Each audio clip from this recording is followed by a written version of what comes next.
How you doing? My name is Neil Boati, otherwise known as Mr. E Fragrance, and I'm here with... Maurice Locke from Osme Perfumery. Thank you very much for having me over. Always, man. My pleasure. Coming here and I heard a lot of this place from friends, Austin, who me and him do a live stream with. Austin Aromas, check him out. Okay, cool. And we do a live stream once a week, and we have our friends over as well. We're all kind of like in the community. Okay. And we've been in the community for a little bit. Okay. And this is kind of like my side of the outlet is Nice. doing interviews. They kind of more do traditional kind of like reviewing and stuff like that. Okay. And do the live stream too. Mm-hmm. So, but that's besides the point. Like, I just want to give you a little background of what I do. Cool. I really enjoy coming here to your store because Thank you. you have a very nice selection. But one thing I wanted to ask you is like, how did you start? Like, how did you go from a collector maybe to someone who owns a store like this? Okay. Oh, man. So I've been collecting perfumes since I was 12, from before it was actually cool. I have an interesting story. I'll tell you, I'll break it down into like 5 minutes or less. So when I was a young kid, my grandfather used to wear a perfume called Knize Ten. My dad wore the same exact perfume. So as I became, a young man, I wanted to smell good for the ladies. So when I was maybe like 12 or 13, I used to steal some of my father's perfumes. One in particular, which is Knize Ten. I love the smell. By the way, Knize Ten is the first perfume to use the note of leather in perfume. That was from 1925. So it's my grandfather's perfume, then my dad wore it, and I started to wear the perfume. So that was my introduction into niche. So when I became a little bit older, I would, whenever I travel, I would go to a place where I can actually buy like a niche perfume. And back then, there wasn't such a thing as niche. It was kind of just, you buy what you could actually get. But I went to the library, because that's how old I am, to get information on where I can actually find niche perfume. And the more I dug, is the more I found. I started to collect perfumes over the years. When I was maybe 19 or 20, Dolce & Gabbana and Giorgio Armani's, those were the cool perfumes. And my friends were like, man, what is this weird stuff you keep on putting on? It's so strong. It stays on your skin for like years. Obviously, I'm over exaggerating, but long and short, I've been collecting for a long time. Started out with niche, with that perfume called Knize Ten. That the evolution happened over time, where as I got older, I started to venture into the polos and all of that stuff, the designer stuff, and there was something missing. And I found it when I went back to the old school niche that I used to rock, started from my grandfather. So that's how I kind of got into perfumes. My nose became rounded over the years because I've been collecting for such a long time that, the next evolution after years of collecting was to open a perfumery. It must have been kind of scary at first. Like, oh, big time, because by this time I was a grown man with a career working in my particular field, and this was a gamble. But the thing is, because I've been collecting perfumes for such a long time, I feel I can smell something and tell if it's going to be a good seller or not. So that's where my experience kind of came from. I've been collecting from a young kid, and when it became time for me to open a store, I could smell something and I could actually tell, oh, that's a good mix or that's a good blend. You had enough experience and enough confidence to believe in what you've decided as being kind of good quality would be appreciated by other people. Maybe not be their favorite, but they'll be at least appreciative of smelling it in the store like this. Yes, I'd like to think so.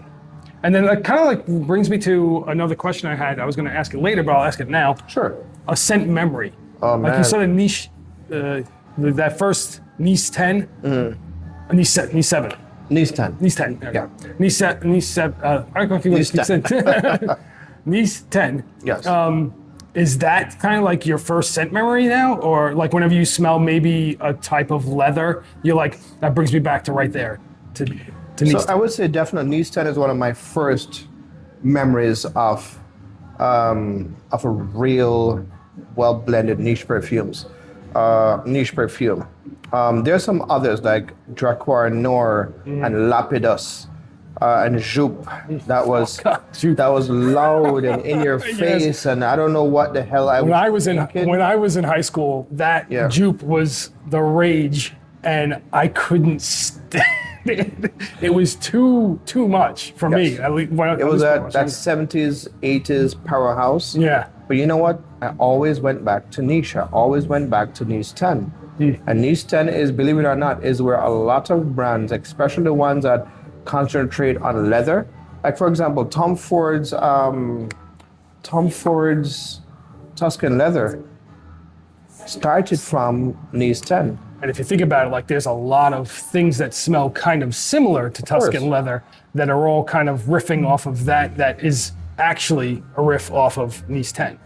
Yeah, it's like, in my opinion, when something is a first, there's only so much things you can do to change the smell.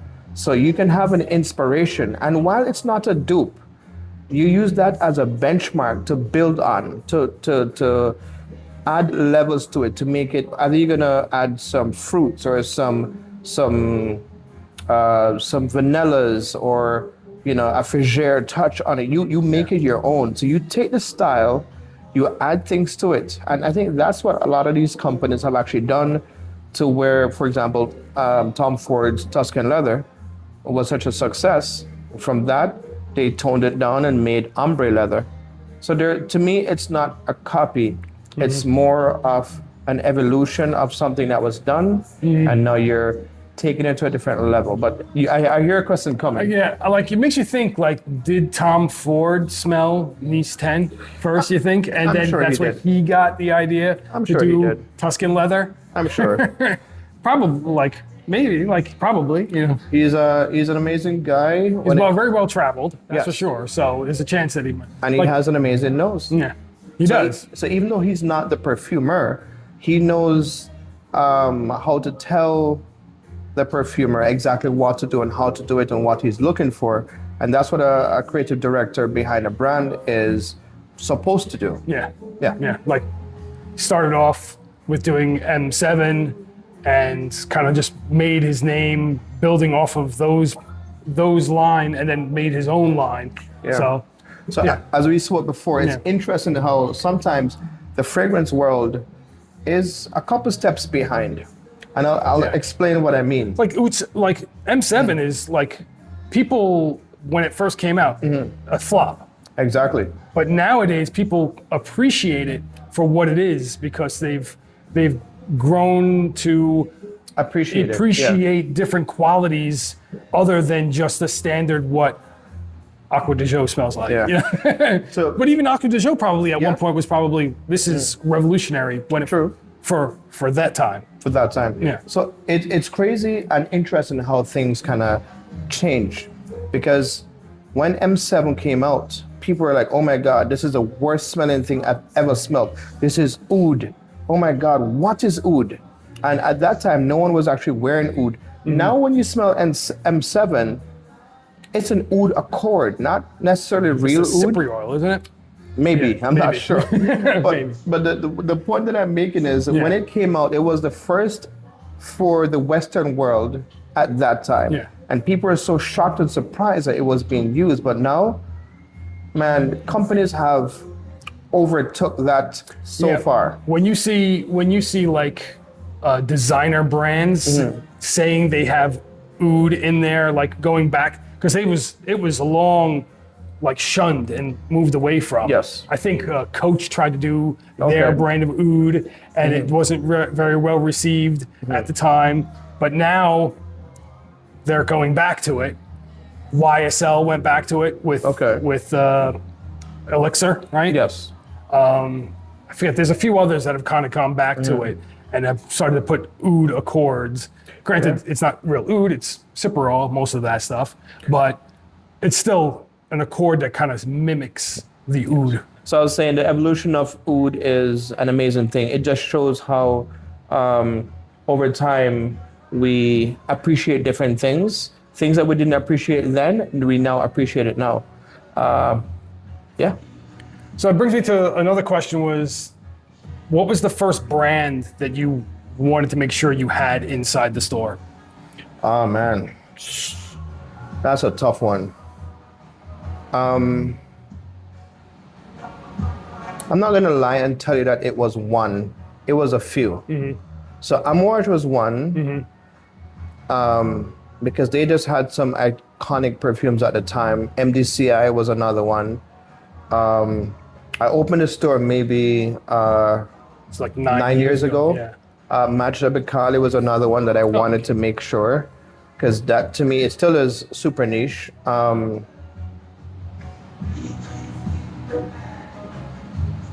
Perfumes of Nikolai was another one because I liked, Right here, actually. yeah, I liked how simple yet complex some of their perfumes were. It's like the perfect contradiction. And I'm not sure if you guys know, but even though I don't blend, I like to put something here and something else here. So I'll put it right beside. So I'll put something fresh and I'll put something spicy all on the same hand. And that's how I've been doing, wearing their perfumes for years. So yeah, those are three that comes right to mind. Verbena Riviera is one that I have. I really love that. Fresh to death. Yeah, yes. I really love that one for the summertime. Yeah. So mine is the Patchouli Sublime. I need to try. I'm gonna try that out. That's one of my go-tos. You'll put it on this month and it'll be on your skin next month. Next month, yeah. That's how strong that one is. That's a good one. Yeah. That's it's kind of funny when you talked about doing the spraying, because me and my friends, we kind of like talk about different ways of spraying, right? Yes. Like spray side by side with two different fragrances, creating its own, like you create almost like a mosaic where you can get like a few different things going, and you're when someone smells you, the sillage of you, it's one thing. They're not really sure, they're smelling all different things. Yeah. You're like, what are you smelling? I can't even get, but it's like a mosaic type of idea. And then there's the ones where the people that they spray like over top of each other. Yes. And then there's like you said, the side by side one, so you can kind of smell it right there. You know, one of the things that I was talking to a friend of mine who is a perfumer, and one of the things that he said was, "There's no right or wrong." I'm more of a purist. I don't necessarily like to layer, but it doesn't mean it's wrong. If you love to layer, then layering is for you, and you should do it. So I was talking to the perfumer, and he was like, "Look, you know what? I don't layer. You don't layer. But you know what?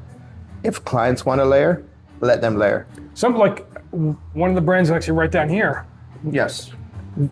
they like to actually promote layering with some of theirs. So there are definitely some brands that are actually leaning into that more. So it's always like sometimes I guess like for some people it's like a forbidden taboo, right? Yeah. For the purist. But then for other people it's a chance for them to almost become the perfumer. Yeah. Right? Because they're like, oh, let me try to become the perfumer. I know I like this, and I know I like this. How does that smell together?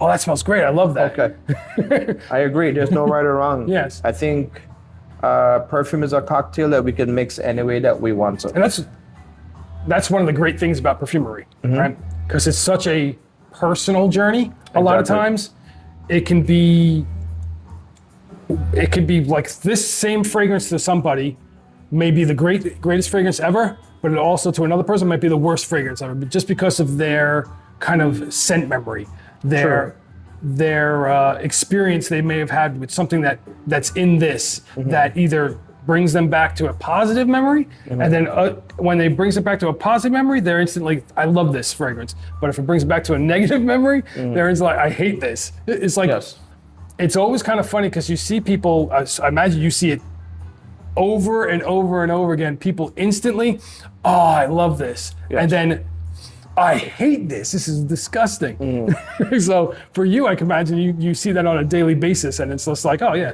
that person probably has a bad experience with that smell. Exactly. I know, 100% agree. So you have a small brick and mortar store, but you also have kind of like an online store. How does the store handle like versus the giant online sellers like Joma Shop and Fragrance Buy? Like, how do you compete with them? Honestly, I don't. So, look, it's as simple as this. There's companies that actually specialize in repackaged products. So, say for example, let's say if one company, like a big department store, they sell a perfume to a client, and the client doesn't like the perfume. They use half of the bottle, and half of the bottle is gone. That same perfume was bought by someone else. Sometimes it's sent to a repackaging company that actually combines the two half-empty bottles. It's repackaged and sold as new.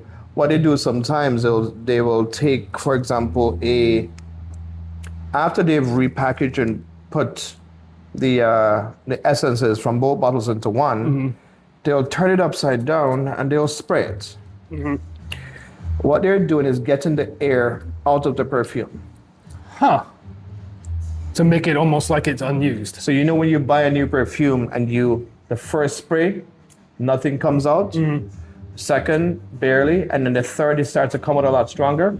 So that's how it works. They kind of empty out the air out of the bottle. It's repackaged. It looks brand new. It will go to a company like Joma Shop or one of those companies, and it's going to be obviously cheaper. Now, if you're supporting the artist or the actual perfume company, then, you know, I'm not telling you where to buy your perfumes. I'm just saying that if you're supporting the artist, if you're supporting the perfumer, then buying it from Joma Shop, you're not really supporting them. Just my take. But at the end of the day, I think this hobby is all about fun. Whether you're gonna buy it from an original retailer or you're gonna buy it from an aftermarket, it's really up to you. I think this hobby is all about fun. So support who you want to support. Definitely, I could say like there are some brands that are small indie brands that you can't get in the big stores. You can't get them online from the discount stores. The only way you can get them is in a store like this, right? Or another type of niche, like a smaller niche store. And that kind of brings me up to like my next question was, the big brands are kind of seem like are dying off. They're all going bankrupt, right? Each one of the big stores are going bankrupt slowly, one by one. And it kind of becomes the renaissance of the small niche store, because this place is becoming one of the last places that we can come to smell fragrances, get an idea of what it smells like before we buy it. Because there are a lot of blind buy warriors out there that like to go out and just roll the dice and try to win with a blind buy.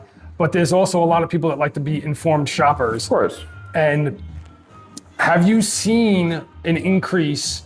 Well, I mean, fragrances in general have done nothing more than increase in popularity. So yeah, I guess it might be hard for you to determine if the fall of big box places have pushed people to smaller places like this, or if it's just like the trend of fragrance going up anyway. Well, I think it's a little bit of both. I think sometimes people want something else other than someone breathing down their neck and selling a perfume to get the sale, versus having someone who knows and loves perfumes and knows how to explain what it is that you're supposed to be getting from the perfume, and also helps that person to understand that, look, this is just my opinion. This might also be the opinion of the perfumer. But at the end of the day, you have to make up your mind. If, like, I'll give you like a prime example. So we had an event with Marc Antoine Berquois. Respect the brand, love the brand. The guy his brand is phenomenal, does amazing in the store. And he was talking to some of the clients about Ganymede, and he was saying that Ganymede was such a fresh perfume. And in my mind, I'm going, what is he talking about? Fresh? I know it's your brand, but I don't get fresh. I get spices, I get cardamom, I get this.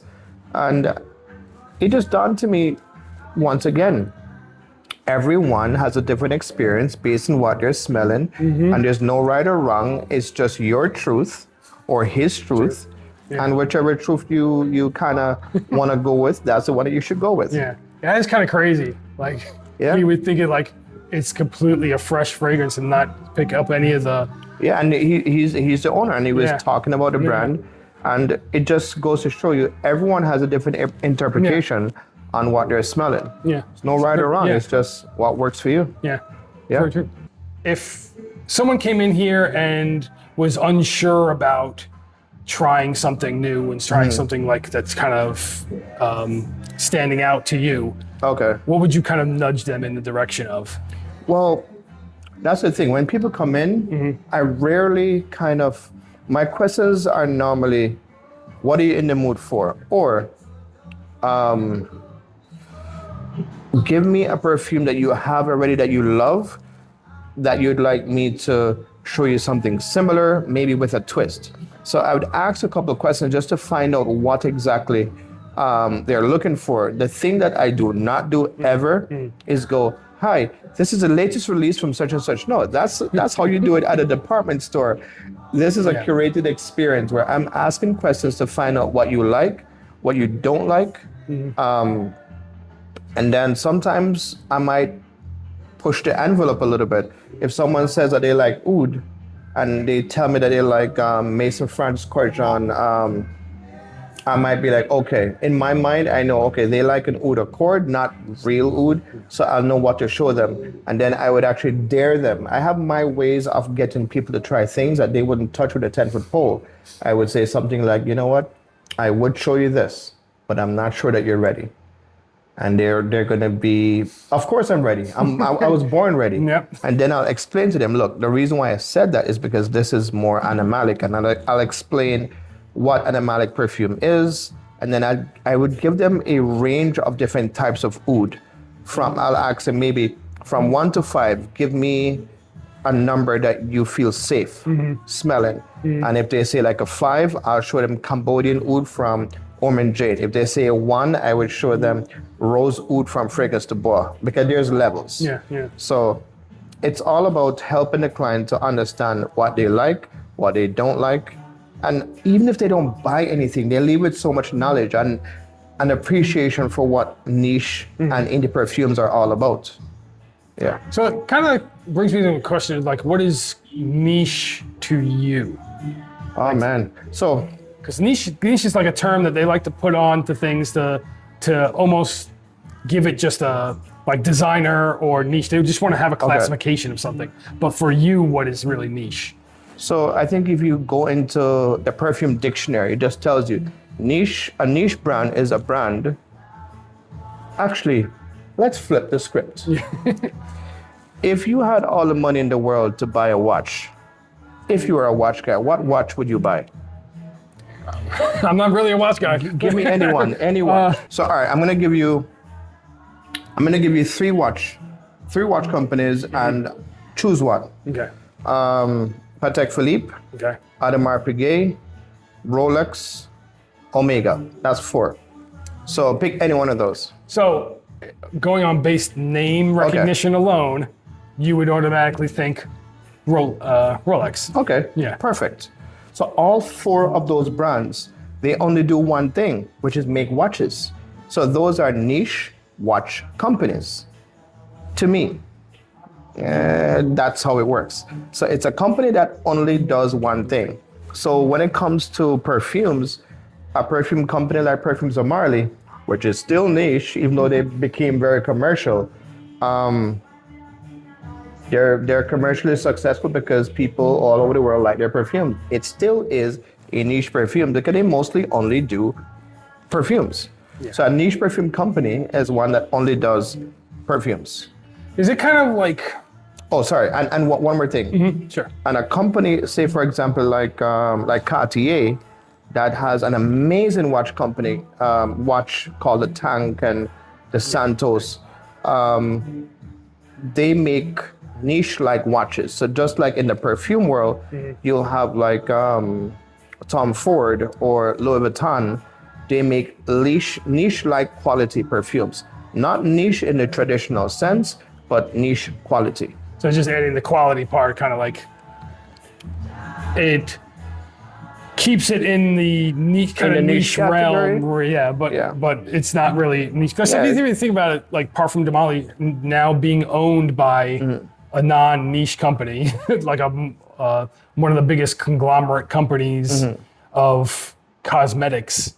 You know, could we say that cosmetics is the niche though, or is that too broad of a category now? Well, I would say that even though it maybe own 70%, because it's not 100%, it's 70% owned by like a big conglomerate.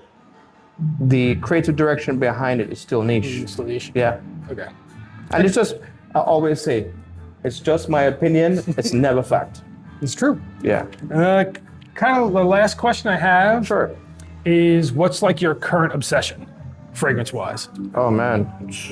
You know, I don't really think I have one obsession. I like unique things. Okay. I like when a brand does something, because everything has already been done before. You know, let's use tuberose. I think in the 1940s there was a company called Robert Piguet that did a perfume called Fracas. I might be totally wrong with the dates, but that was maybe 1945 or something around there. In 1988, a similar thing was actually done by Perfumes of Nicolai, and in 2010, another similar perfume was done by Ramon Manigal. And I'm talking about a note of tuberose.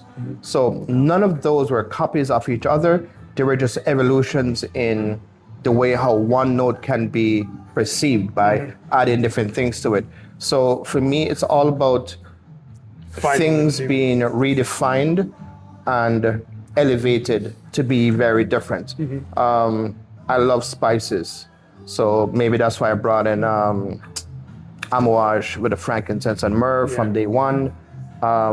So if you can give me spice in a tolerable way, and even if it's not so tolerable, I'm going to really enjoy it. Being somebody from Jamaica, the islands, yes. From the islands, definitely have the spice in your veins, basically. Of course. And you can get me with a good amber any day. But I don't really have a particular style that I appreciate. I appreciate almost every single style of perfume once it's well done. Yeah. So my last real question is, every Jamaican man has a jerk recipe. Oh man. Can I get your jerk? Oh, that's easy. That's easy. I guess the easiest way to become an expert in making jerk chicken is, you can Google this. It's called Walker's Wood. You take the raw meat, you wash it with some lemon and some vinegar, and you clean it.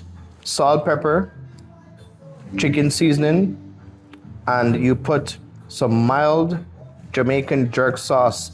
Cover it up, shake it up in a pan, let it sit there for 12 hours, then put it on that barbecue and watch the magic happen. Easy. See? There you go. Anyone can become an amazing chef. It's very kind of true. Kind of true. Kind of true. It's a timing thing. All right, thank you very much for Always the time. a pleasure, man. Thank you.